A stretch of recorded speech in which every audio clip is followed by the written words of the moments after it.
Programming alive. Dennis, you ready? Yes, sir. All right.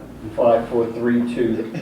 Right, good afternoon all. We'd like to say thanks to the media for giving us this time so that we can actually state our position with the public as to why the need for industrial action today. We are here in an attempt to save public education for the future of our children. The BET has a list of 23 issues that the Ministry of Education must address. Firstly, we demand a retraction of the use of standards-based grading until there is proof with supporting data that the infrastructure is in place for its implementation and that all teachers are properly trained and have mastered its use. Secondly, further issues concerning the BUT are physical plant, working technology, increase bandwidth, and under that working technology, one working computer for every classroom, increased bandwidth, access to Wi-Fi for all staff, working overhead projectors, smart boards, etc. All schools should have working computers at all times for not just the teachers but for the students as well. ASD autism program, teachers have no breaks, including lunch, no prep time, and adequate staffing is needed for such programs. Our paraeducators and our preschool administrators have been working without a proper job descriptions for the last 20 years. I do remember 20 years ago we were looking at doing this. There was a promise to address these concerns. To date, we do not have assigned working job descriptions for our paraeducators or our preschool administrators. Insufficient preparation time for our teachers. Adequate support is needed for the types of students we are getting in the system, including proper facilities. Inadequate staffing and resources, behavior of students we are getting without adequate programs put in place, specialist supporting team environments, more qualified substitutes, more learning support teachers, health and safety issues to be addressed, particularly with fire alarms.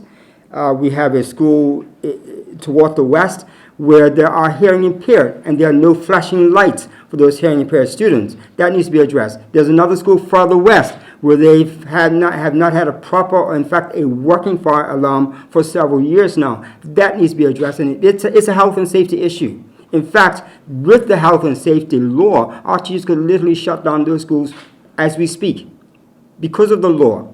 And these items need to be addressed for the safety of all on the campus, students, teachers, administrators alike. That's important.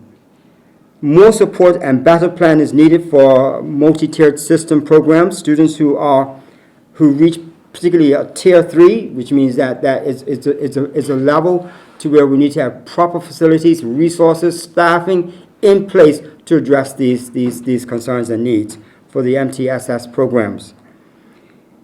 Education officers, we've been without education officers for a long time now. Right now, they've looked at the possibility of putting teachers in there in acting positions. Some of these teachers have known since July that they've been successful. However, they still remain in their schools as opposed to being in place at the Ministry of Education. The ministry claims that they need to backfill those positions. That is something very new to us. And probably because of the large numbers and the fact that they've gone without it for such a long time, that the numbers are very large and very huge, hence they're having to backfill. But that is something that needs to be addressed immediately. And particularly with the SBG, these are the persons who should actually be leading all of the SBG programs, et cetera, and helping the ministry to define exactly what's needed for SBG. So until these people are in place, we will still be where we are right now. Currently, there are 3 mentor teachers. At one time, we had as many as 8 and 9. The ministry has put out an advert, and I believe has actually started interviews, but they're only interviewing one. They're replacing one who's recently left the system. But, you know, to go from 9 to 4 is inadequate in our opinion. And we also need to ensure that the number of mentors are not reduced any further. 4 means that every mentor, depending on the number of new teachers we have a very large load to deal with. And we can go on with this, but you know, there are several issues, and each of you will get a copy of this to take with you. But there are several issues that need to be addressed and need to be addressed with at least a time frame in place to say how these matters are going to be addressed, how and when these matters will be addressed. Sir, questions? Yes. The pertinent question is being asked, is there going to be school tomorrow? Well, I do know that the matter has, the Ministry of Education have actually, since last week Thursday, sent the letters to the Labor Relations Office. I've been in contact with the Labor Relations Office as of today, and we have agreed that, in fact, we're suggesting availability for a meeting at 10 o'clock tomorrow with the Labor Relations Office and the Ministry. Hence, we expect that schools will be open tomorrow, as long as these discussions are ongoing and that we're making some headway with the Ministry of Labor. Schools will remain open as long as those discussions are successful. Is it true that there will be a vote of no confidence in the BUT president, Shannon James? I can't address that. So just for clarification, then parents who are tonight, They can expect to be in school tomorrow. Yes. Fantastic. Will further job action be coming? Is anything planned? Only our membership can make that decision. Is work to rule still in place? We've never been on work to rule. Do you think there's a disconnect between the ministry and the BUT and teachers? There appears to be a disconnect. However, I like to think otherwise. You know, they nod their heads to everything, but there's no action. And if we're looking at the lack of action or disconnect, then there's a definite disconnect. Because we're done talking. A lot of the issues have been raised for many, many years. And, you know, as I said, we're here with the hopes of saving public education. You know, we in our meetings with the Minister of Education, the minister actually, and to do with SPG, one of our meetings talking with SPG, the minister opened the meeting saying that, you know, I've talked to several teachers, and the majority of them have said that with SPG, they are seriously considering leaving the system. We're trying to save public education. We cannot have an exodus of our great teachers leaving public education. Because we have a classroom full of students and no teachers to teach them. We need to save public education. We need to save it post-haste. A release from your organization that came out earlier today encouraged dialogue, including Premier David Berg. I'm wondering if there has the Premier reached out to the BUT? Has that dialogue started? What has his involvement been to date? I'm not aware of the Premier reaching out to the BUT. I do believe that and I suppose we can say the Premier has actually reached out to the President of the BUT. He has reached out to the President. However, where those discussions have gone, I'm unable to say at this point.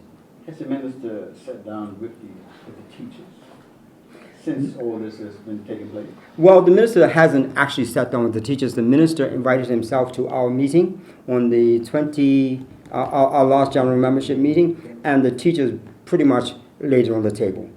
Their angst with SPG, their angst with the lack of proper support for students who are in dire need of programs and proper support. Is there a message you might have to parents who are concerned with what's going on right now? Is there something you'd like to say to them?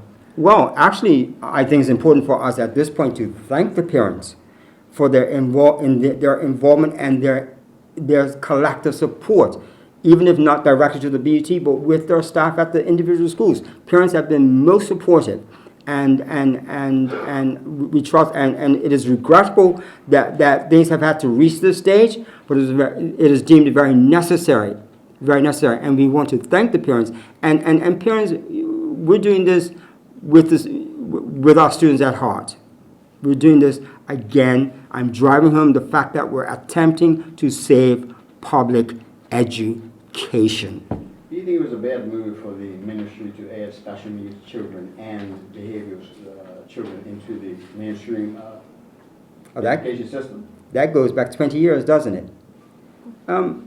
I think what was very necessary during those times, as opposed to, and it was all in the interest of what was the word they used way back then? Inclusion. And we can include them on the individual campuses, but we still need the programs in place to deal with this on the individual campuses. What makes it difficult is that if it's individual campuses, they need a greater staff. But if they're not, and for lack of a better word, I don't want to say house, but if they're in place in a proper facility, they have all the resources right there for them. And we reach out to our students on a daily basis because we feel for them. We're on a regular basis trying to decide how can we best serve the student in this climate with the lack of resources that the student is in need of. One last question. We understand that some teachers are not in support of the industrial action. Do you have comment on that? I don't at this time, no. Can you put a number on the amount of staff that are short, the staff that are looking for to bring this system up to? I would say all of the teachers in public education. How many teachers are needed to bring the number? Oh, to bring the numbers up. Well, you mean support staff? Yeah. Support staff. I don't have a number. I can't put a number to that at the moment. But that's a great question. And the next time you ask us that, we'll be able to do that for you. Mr. President, is there a distinction between talks going on with the Department of Education and the Ministry of Education? Well, there's supposed to be, yes. And we've had several meetings with the minister, the PS, the acting commissioner, interim director for education, but we've had one JCC meeting. And we've, in fact, made a request that the JCC meetings, and the JCC meetings is actually the Department of Education, where the commissioner is actually in charge of that. And we've made requests that those meetings go on monthly as they're supposed to. This was the first one this year. We met, I think, 2 weeks ago. So there definitely needs to be more, because a lot of these matters could actually be hashed out at the JCC level. Are the ongoing problems that you've mentioned as far as the long-term issues related to departmental issues? I mean, miscommunications or ministerial?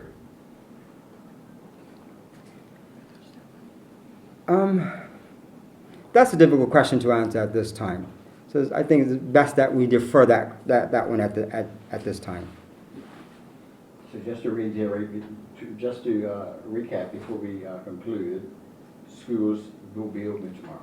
Schools will be open tomorrow, yes. Teachers will be at their positions. Teachers will be at their positions, and they will remain in their positions as long as discussions with the ministry, the BUT, and the Labor Relations Department are going successfully. When is your next meeting with the minister or the? There's ministry? nothing planned? planned at this time, no. The minister has not reached out to you? Actually, the Commissioner of Education has actually reached out to us. However, it was advised that in light of the fact that they've referred the matter to the Labor Relations Office, that we would rather use that route as opposed to sitting with them directly. Can I just take one more picture? Can anyone see that? Or you want me to clean that for you? Can we, I'm sorry, let me do this, please, I'm sorry. There's a conclusion, yes. It's supposed to be a conclusion, it's not here, though. Sorry, I'm sorry. Yeah, the conclusion, actually it's right here, sorry.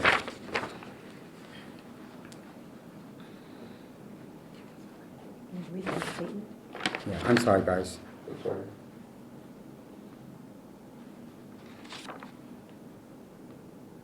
Okay, yes. We conclude with this final statement. Despite numerous statements by the Minister of Education of being a first-class education system, access to technology is secure with, okay, sorry. Here we go. Despite ministry promises, we still don't have organizational leaders. I'm sorry. That statement is actually not here. The statement I'm sorry. Well done. Teacher morale, I'm sorry.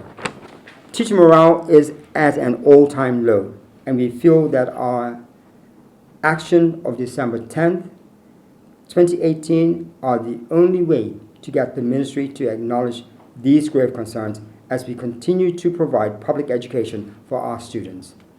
Thank you.